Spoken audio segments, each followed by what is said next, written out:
Welcome to the Dr. John Meis Show, Episode 1. What you're going to learn on today's episode is three things. First of all, you're going to get an introduction to who I am.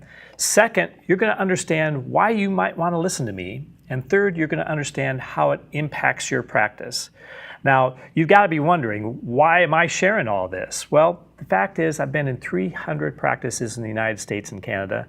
I've seen the good, the bad, and the ugly. And I have seen dentists who struggle in practice to produce $40,000 a month, and dentists who struggle to crack the $430,000 a month. There's a huge range. And because I've seen so much, I've been able to pick out the things that allow people to take their practice from one level to the next. And it's just that simple.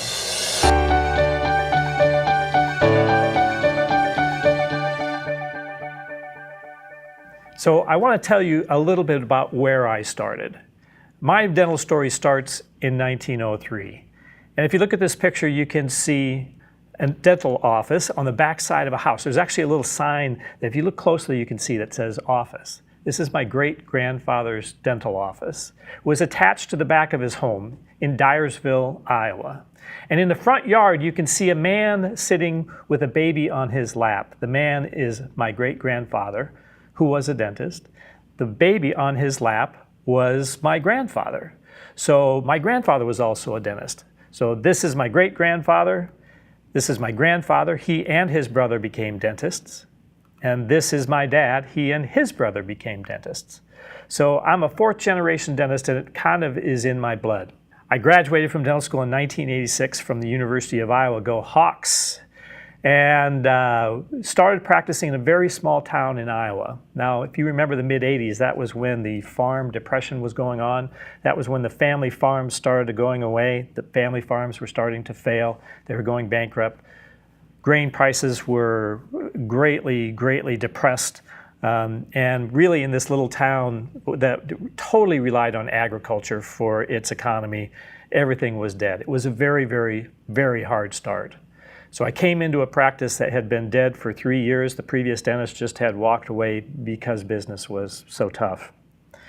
So I started working in that. I had no idea what I was doing. I can tell you, I made so many mistakes, and I was trying to figure it out. And I was trying to learn it myself, and I was trying things and seeing what worked and seeing what didn't work. And it was really a very, very tough start. During that time, I started to have some chest pain and some fatigue. And it was slowly getting worse and worse and worse. Eventually, I went to the doctor and found that I had a condition called cardiomyopathy. And cardiomyopathy is an autoimmune disease that attacks the muscle of the heart. And my doctors in this little town sent me to Iowa City, where the university hospital was, because they wanted me to be prepared for the transplant. Fortunately, the problem stopped. They did some treatment, the problem stopped, and that was 30 years ago, and I'm as healthy as can be now. But what happened was that it really scared me. And the reason why it scared me, I just had a brand new baby, I had a young family, I had less than zero money, and I had a business that wasn't making any. And so I was just terrified for my family. If something happened to me, what would happen to them?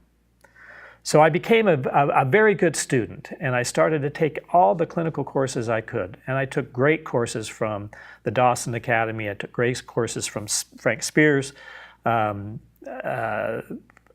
Nash's Continuum, the Michigan Implant Institute, just went through a bunch of courses, learned how to do clinical dentistry really, really well. And my skill set broadened dramatically, got my IV sedation certificate, learned a lot about clinical dentistry. But the frustrating thing for me was the more I learned, the more I could do, but I wasn't doing anymore. You know, I felt all dressed up and nowhere to go. And so I was fortunate to be invited to a consulting company's event where they invited basically all of their top clients in to share ideas. And I met some people there that understood the business side of dentistry so much better than I did. So at this meeting, we all sat around a fire pit after the meeting was over and shared ideas. And that was really when I started to understand that there were people who knew the business side of dentistry way better than I did, and that it was just things to learn. And I finally understood I didn't have to figure everything out. I just had to find somebody who had figured it out and learn it from them. So it was a really fantastic experience for me. And once I started to implement what I learned from all these people, my practice absolutely skyrocketed. So it went from 2 ops in Ottawa, Iowa, to 9 ops in Sioux City, Iowa, and then 12 ops, and then 21 ops. That practice, when I left it, was doing about $6 million on a gross production basis. And because it really didn't have, it had just 2 small PPOs, it was basically a fee-for-service practice. So those numbers are real. At that time, I merged that practice into a bigger one. And so the bigger one had about 50 locations. I merged my one in, and we formed basically a separate corporation and built that one practice into 13 locations. And when I merged it in, I joined the executive team of the bigger company, and we grew that one from 50 to 120 locations when I left the company. So I've personally been in 300 different practices in the United States and Canada. It's exactly 300. And I've seen the good, the bad, and the ugly. And because I've seen the good and the bad and the ugly, I have a lot of things that I can share with you that will help your practice. So that's my story, and I am really excited to jump into this project and this show. So one of the things that I've learned, and I want to talk a little bit about, is that in order to transform your practice, everybody thinks that it's a big job and it's a lot of work, and I can't go from here to here without tremendous amount of change. That's not what I've observed. What I've observed is that little hinges swing big doors. So small changes in a practice can have big impact on the patient experience, on productivity, and on profitability. So we're not looking at changing everything. You want to look at changing the things that are going to matter. So small hinges swing big doors.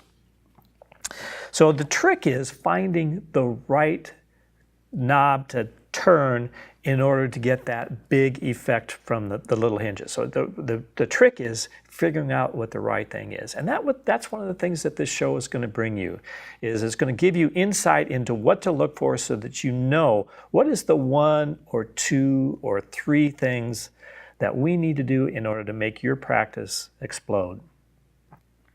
So the focusing on a few things is really making sure that you have a very, very clear practice vision. Where are you going to go? What does your ideal practice look like? Does it look like a fee-for-service cosmetic and restorative practice? Does it look like a general bread and butter type practice? Does it look like multiple doctors? Does it look like multiple locations? Does it look like being in multiple states? What does your ideal enterprise look like? And that's a question only you can answer.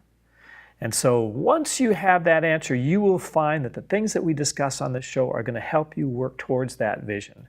You're going to be able to steadily one step at a time, closer and closer to what your ideal practice is. But the first step is vision. So on our introductory episode, I want to end with this quote. And it was Helen Keller who said it, and I love this. "The only thing worse than being blind is having sight with no vision."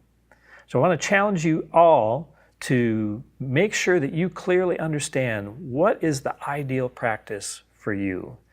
And when you understand that, well, I'll see you on the next episode of the Dr. John Meis Show.